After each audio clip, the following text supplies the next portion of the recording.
You exercised a freedom they don't have. If you're going to be in here, you're going to apologize to every black person in this room. And do it now.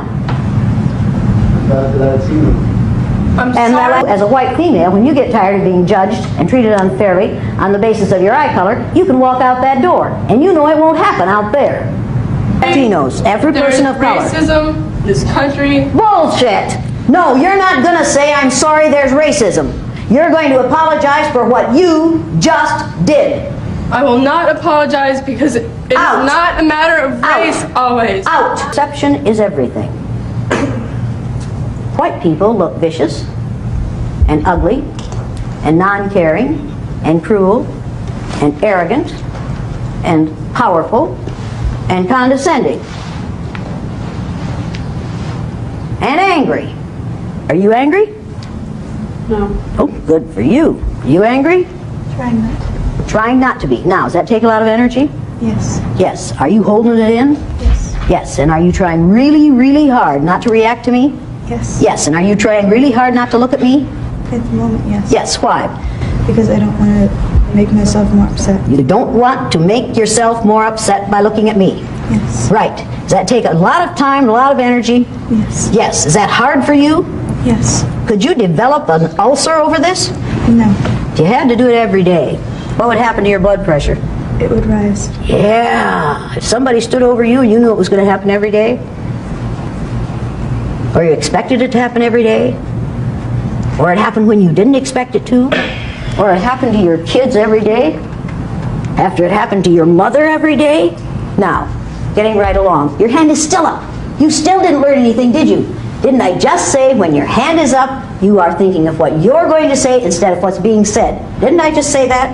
Yes, you did. And did you hear that? Yes, I did. And did you decide that you were just going to do it your way? I was. Wait a minute, you were on a roll there for a minute. Yes, Thank you very much. Yes, I did. Now, since you choose to not listen to others, what do you suppose we're going to do where you're concerned? No, listen to me. Thank you very much. May I finish what I was saying, no, please? because you're still thinking of what you're going to say instead of what I'm saying. Now, getting right along. I heard what you were saying. You're doing I it again. understand what you were You're saying. doing it again. I don't care. You're doing it because again. It's wrong. You're And you doing it again. Persecuted her for standing You're out. doing it again. Persecuted him for standing out. The only change that ever happens is when people stand out, and I have sat back too long. Martin Luther King Jr. was shot. Are you in any physical danger here? Are you in any physical danger here? Is that girl in any physical danger here? Emmett Till was hanged by his neck after he was beaten almost. Hello guys, welcome once again to the channel. Now we know Dr. Jane Elliott. She's been very, very vocal when it comes to issues racism in the United States. She's taught against discrimination that comes out of judgment of personal skin color that people have. And one of the major exercises that she's known and remembered for is the blue eye, brown eye experiment, where he was kind of really trying to teach her students the impact of discrimination and how it can affect you mentally and physically. In today's video, we're going to see how she speaks at a certain event that I came across here, where she was highlighting the need for whites to recognize the impact of their actions, especially those discriminatory acts towards black counterparts. Let's watch this, then come back and share our thoughts. Because he made a statement to a white woman. Every time I do the exercise, there is a point at which I know I have made the point. And we could stop there, but you have to nail it down. And so it goes on longer than some people think it should, but you have to nail it down. People at this institution... You've made your point, you're right. Yeah, thank you very much. What is my point that I've made? That you can't make generalizations about any place because there's racism everywhere. That's right. And while it may be...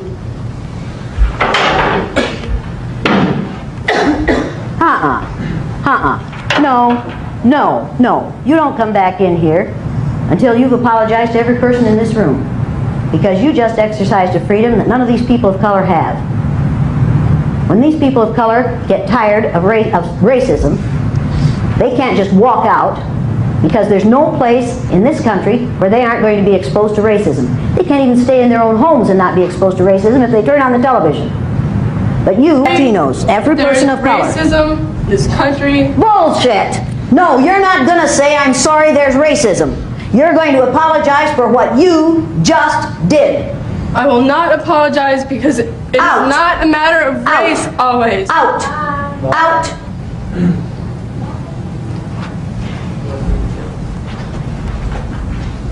Now, is she choosing to leave?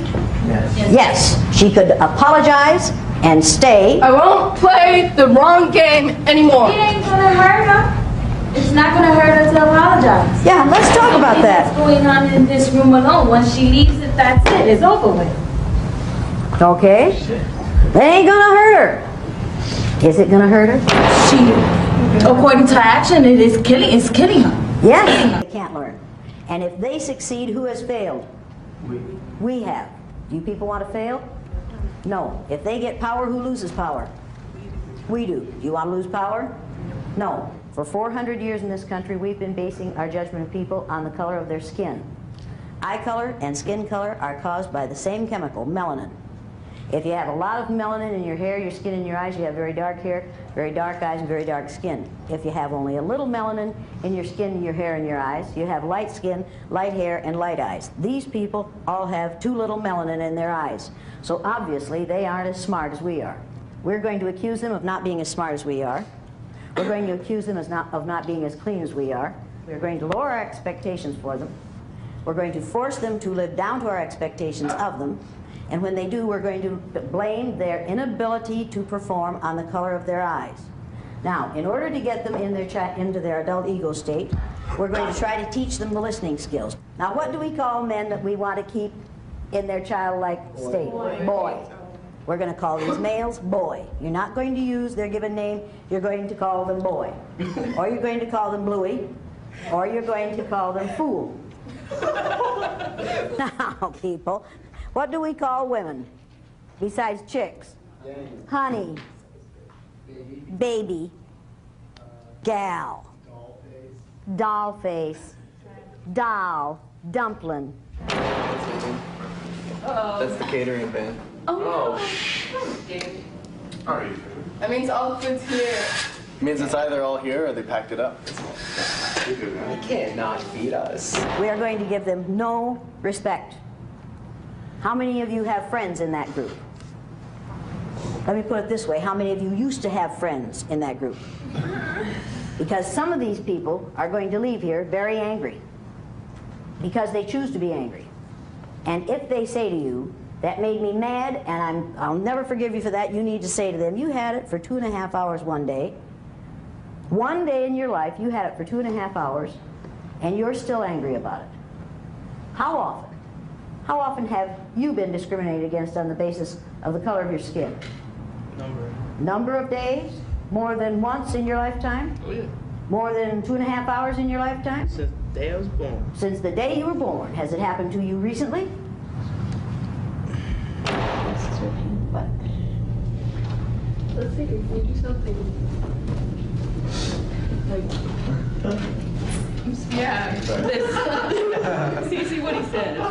Cover up the, just pile the square in front of her. Can you put the chairs back the way they were? Put the chairs back the way they were.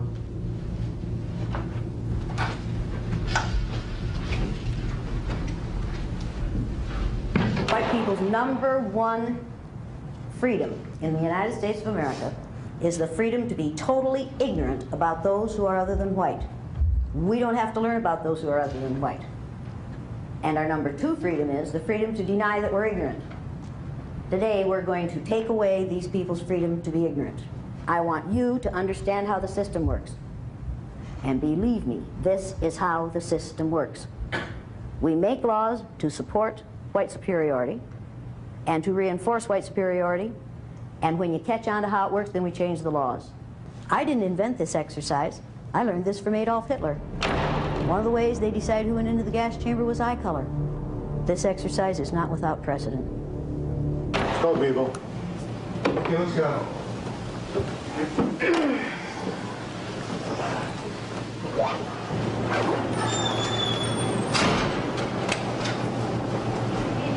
Now look at this, watch him.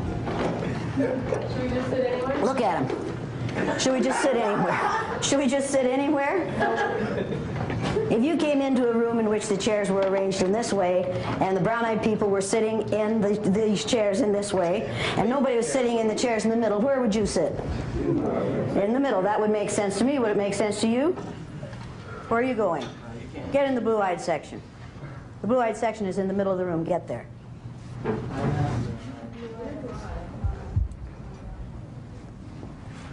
You're a non-brown? As far as I'm concerned, you're a bluey. Now, is this one giggling? What do you know about him? It's because he's ignorant? What else do you know about him? He's in his little child's ego state, isn't he? Get up here and sit down on the floor. You too, get up here and sit down on the floor. I was really tired when I entered the room, but I didn't have any expectations.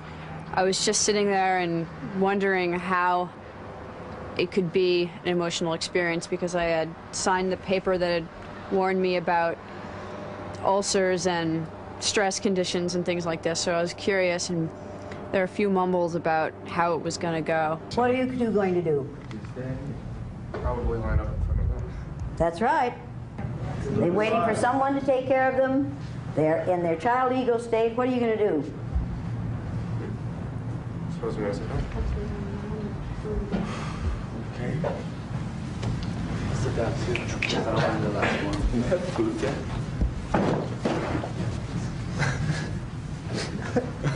What do you do? What do you say when you walk in front of someone? Excuse me.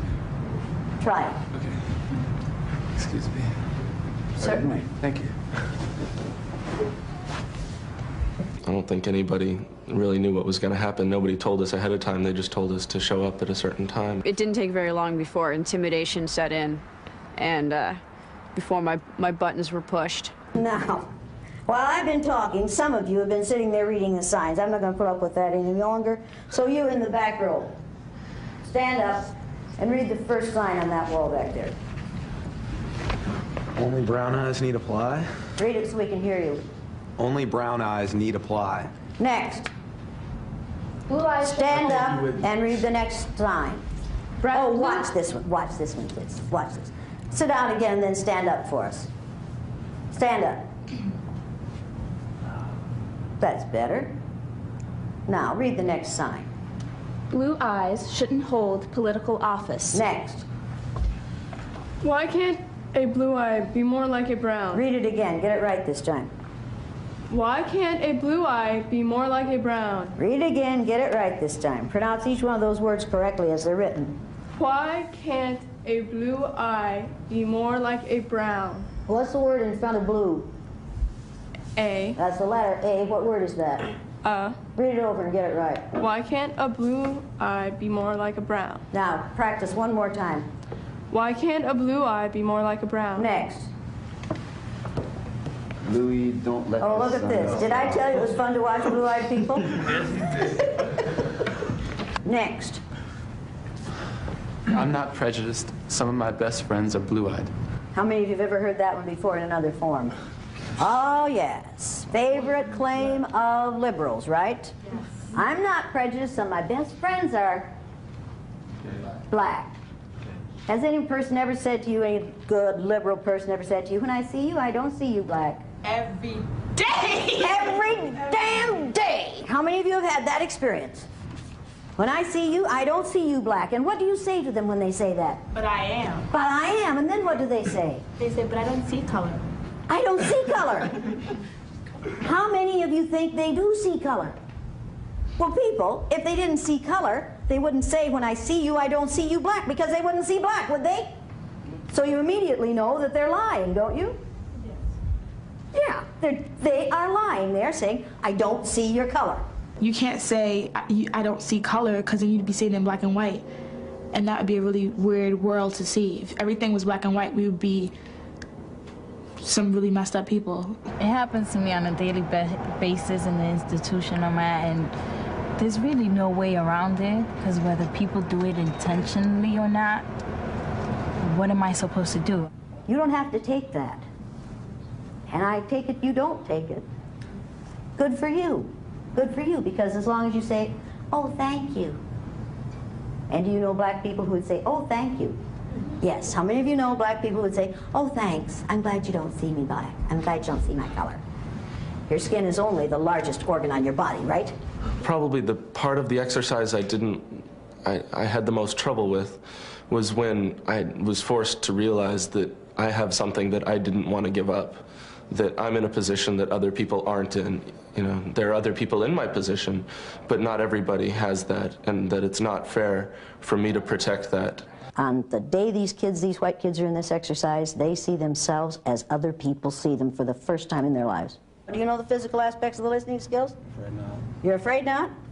What about you? Definitely not. Definitely not. What about you? A bit. A bit? Yes. A bit? Yes. Well, tell me what the bit is that you know. The bit that I know is that you stand up straight, you look at the person who's speaking, and you pay attention to what they're saying. What if you're sitting down? I am sitting down. Then you can't listen, right? You can listen by sitting down. Oh, you just said you stand up straight? I said you sit up straight. Did she say you sit up straight, or did she say you stand up straight? Is this a universal problem with blue-eyed people? You have a paper and pencil with you? No. Do you? Over in my bag, maybe. Over in your bag? Yes. Why is it in your bag? Because that's where I keep it. That's where you keep it. When Why I'm not did you put using your paper and pencil over there? Because I did not know when I was going to be needing it. You came to a learning experience, right? Yes. Did you ever go to a learning experience before? Yes. Did you ever take notes? Yes. What did you use? I used a paper and pencil. Paper and pencil. And did you keep it with you so that you could take notes? Yes. Yes. Why didn't you do that this time? Because I was not planning on taking notes. You weren't planning on taking notes? You No. think you can remember everything that's going to be done in here and said in here? Not word for word. Not word for word, so what should you have done? I Probably, she's going to say, I probably should have done it right. What should you have done? I should have brought my paper and pencil over here and kept it with me That's the entire right. time. That's right. You're acting angry. I am angry. What are you angry about? I'm angry that you're yelling at me. Do you hear me yelling? This is yelling! Have I done that yet? Okay, you're using a stern voice and Are it's making me angry. are you defining me? No, I am not defining Is she you. defining me? Does she say I'm yelling when I'm not? Perception is everything. Do you feel like I'm yelling at you? Yes. Yes, why? Because you're using a stern voice. A stern... Honey, it isn't my fault you're stupid. Would you like me Now, to go get my paper and pencil? I wouldn't like you in any way, shape, or form. Okay, then that's fine. Let's get that understood here. Okay. This isn't a matter of whether I like you or not. Repeat after me. One hen. One hand. One hen, two... Not hand. Hen. Hen. Hen. Lays eggs. One hen. One hen. One hen, two ducks. One hen, two ducks. One hen, two ducks, three squawking geese. One hen, two ducks, three squawking geese. One hen, two ducks, three squawking geese, four limerick oysters. One hen, two ducks, three squawking geese, four Hemerick oysters. Hemerick oysters? I'm sorry. Limerick oysters. Limerick oysters. One hen, two ducks, three squawking geese, four limerick oysters, five corpulent porpoises.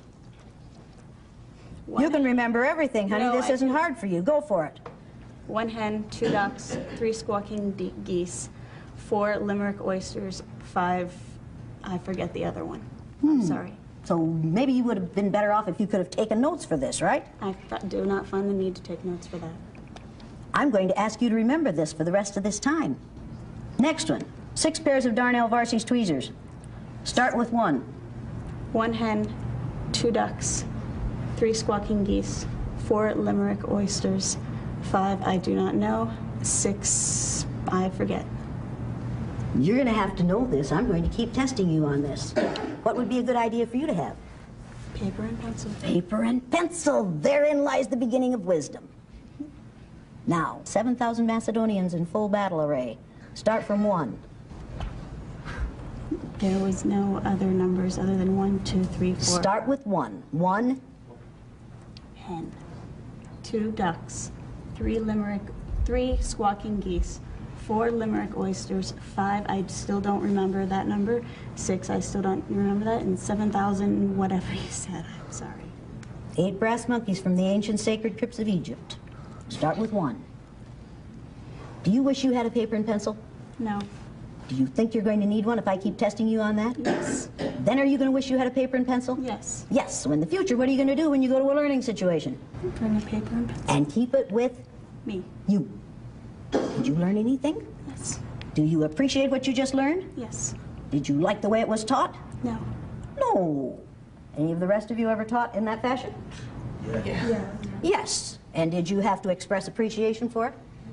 Yeah. Could you learn something from her example? What are you crying about? Sorry. What are you crying about? My feelings were hurt. How were your feelings hurt? Just weird. Should I feel sorry for her?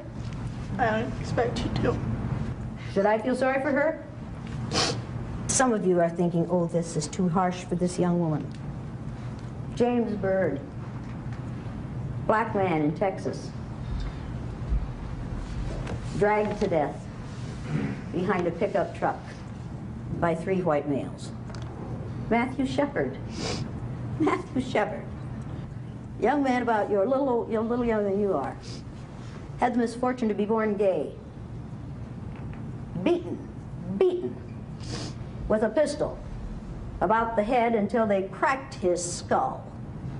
And then they hung him on a deer fence and left him there overnight. And somebody coming along on a bicycle the next day saw a bunch of clothing hanging on this deer fence, and they went over and started to take the clothing off the deer fence and found a body in the clothing.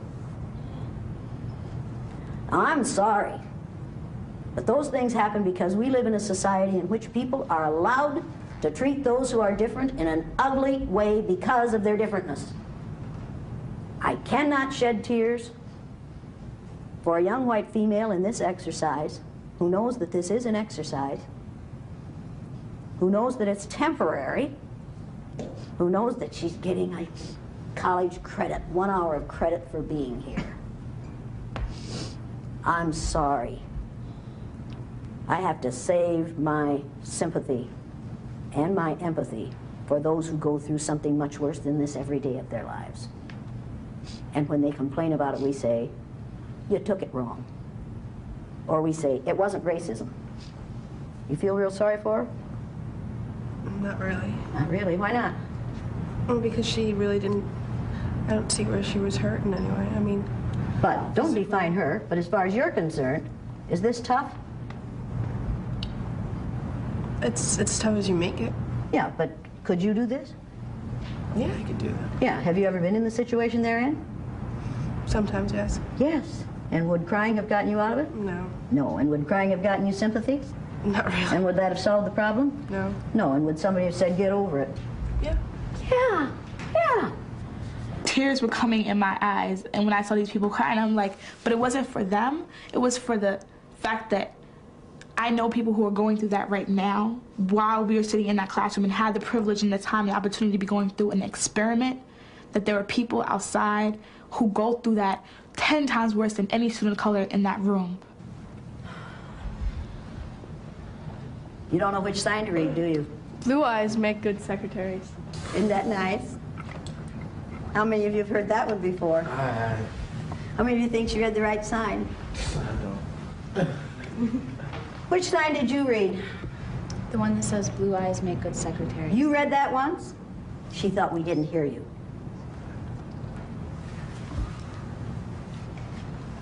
If I have but one life, let me live it as a brown. Now, we're making progress here, right? When she read that sign, and you lied to me. 1, 2, 3. You read that sign. And he read this one. You lied to me. I was unsure. How many of you think she sounded unsure? She knew what she was talking about. She knew what she was talking about. How many of you think she's lying now? How many of you think she was finding excuses for making a mistake before? And was willing to say, he read before me the last time, that's the reason I asked. Did he read before her the last time? Not at all. That's why I asked. What's why you asked? I was unsure who had gone first. That isn't So what you I said asked before. him. That isn't what you said before. You said he read before you. And you said, yeah, I guess it did. Duh. Well, probably did. I may have. Is this a slow group? Do you know the physical aspects of the listening skills? I believe not. Do you? No. Do you? Yes. Okay, what are they? You're sitting up straight, so you've got one already, right? You should look at the person who's talking and sit up straight or have open body posture. Open body posture is crossed legs? No. No. Aren't you going to be a good listener then? There, now, this is open body posture. Shouldn't your legs be apart if they're open? Why? Not necessarily. Like that. Hey, I'm here. Not necessarily because Bring it on, honey. I'm ready. body position. Now, does that make sense, what you just said? A crossed body position gives the effect that you are not open to what someone is saying. But when people's body position... Wait a minute, stop. I'm going to make a sign and hold it up in front of you that says, stop when you get too wordy, and you just did. Do you know the physical aspects of the listening skills? Apparently not. Apparently not. Oh, I don't think you do. You certainly don't have an open body posture. Do you know the physical aspects of the listening skills? No. No. Do you? No, Miss Elliott. But you got a real open body posture, don't you, darling? I guess so. So you can learn, can't you? I'll try. You'll try. You might be one of the good ones, right? Now, when your hand is up, it means you're not thinking about what is being said, you're thinking about what you're going to say. You blue-eyed people think that I look angry. You're the only ones who think I look angry. I don't look angry to these brown-eyed people. Perception is everything. White people look vicious and ugly and non-caring and cruel and arrogant and powerful and condescending